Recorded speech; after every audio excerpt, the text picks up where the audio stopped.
I can still hear the creaking of the asylum's rusted gates as they swung shut behind us, sealing our fate within its decaying walls. The moon hung low in the sky, casting an eerie pallor over the imposing structure before us.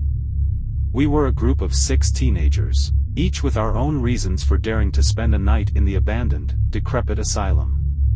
Little did we know that our decision would lead us into a nightmarish encounter with malevolent spirits beyond our wildest imagination. The asylum had a notorious reputation in our town, whispered about in hushed tones as a place where the darkest of human suffering had unfolded. It had been abandoned for decades, left to decay and crumble into obscurity. But the legends of the asylum's haunted history had endured, drawing us like moths to a flame. As we ventured further into the asylum's dilapidated halls, the air grew heavy with the weight of the past. The walls were peeling, and the floor was littered with debris and broken glass.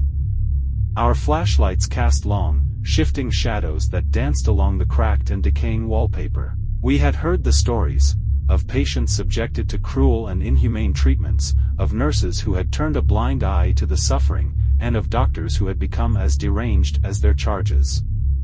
It was said that the asylum's dark history had left an indelible mark on the place, a lingering presence that defied time and reason. As we explored the asylum's labyrinthine corridors, our laughter and bravado faded into nervous whispers. The silence was broken only by the distant sounds of wind howling through broken windows and the eerie creaking of the building itself. It was then that we began to hear the voices, faint, disembodied whispers that seemed to come from all around us. We couldn't make out the words, but the desperation and anguish in the voices sent shivers down our spines. It was as if the very walls of the asylum were speaking to us, revealing the tormented souls that still lingered within. We pressed on, determined to conquer our fears and prove our bravery to one another. But as the night wore on, the malevolent presence within the asylum grew stronger. Objects moved on their own, doors slammed shut with a deafening force, and our flashlights flickered and dimmed. We found ourselves separated, each of us wandering the darkened halls alone.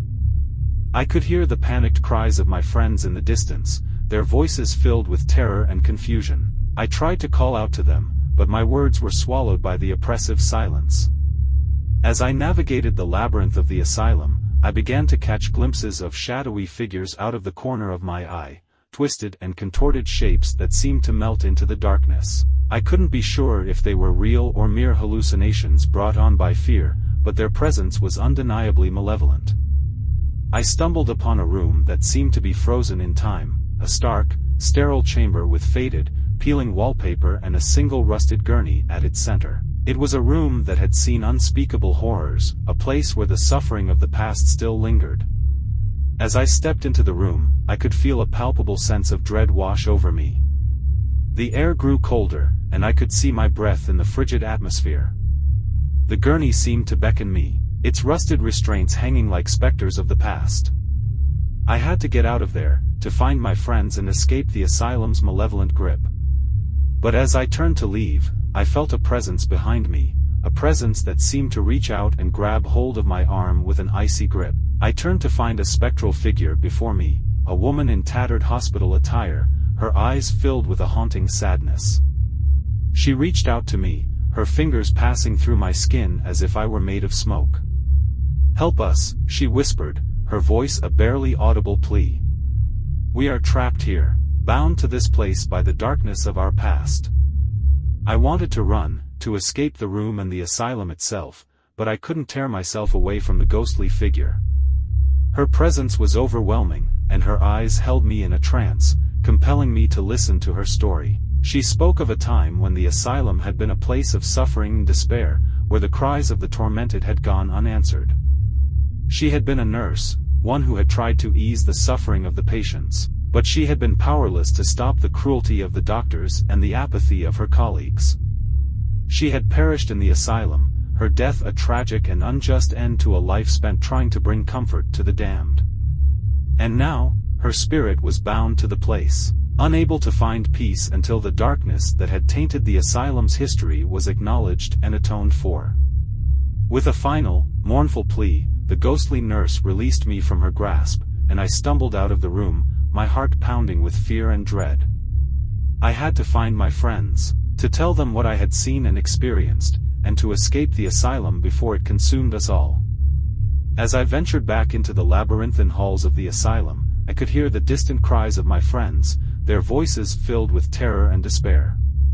I followed their voices, my own fear driving me forward, until I found them huddled in a small, darkened room. We shared our stories, our encounters with the malevolent spirits that haunted the asylum. It was clear that we were not alone in our terror, that the darkness of the past had claimed us all. With trembling hands, we made our way to the asylum's entrance, determined to escape the malevolent grip that held us captive.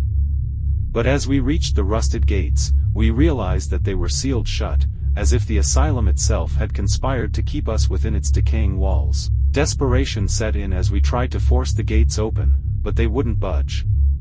It was as if the asylum had become a living entity, a malevolent force that refused to release its victims. As we huddled together, the asylum seemed to come alive around us, the shadows danced, the voices whispered, and the air grew colder. We were trapped, our fate sealed by the darkness of the past. And as the night wore on, the malevolent spirits of the asylum closed in, their anguished cries echoing in our ears, as if they were seeking retribution for the suffering they had endured.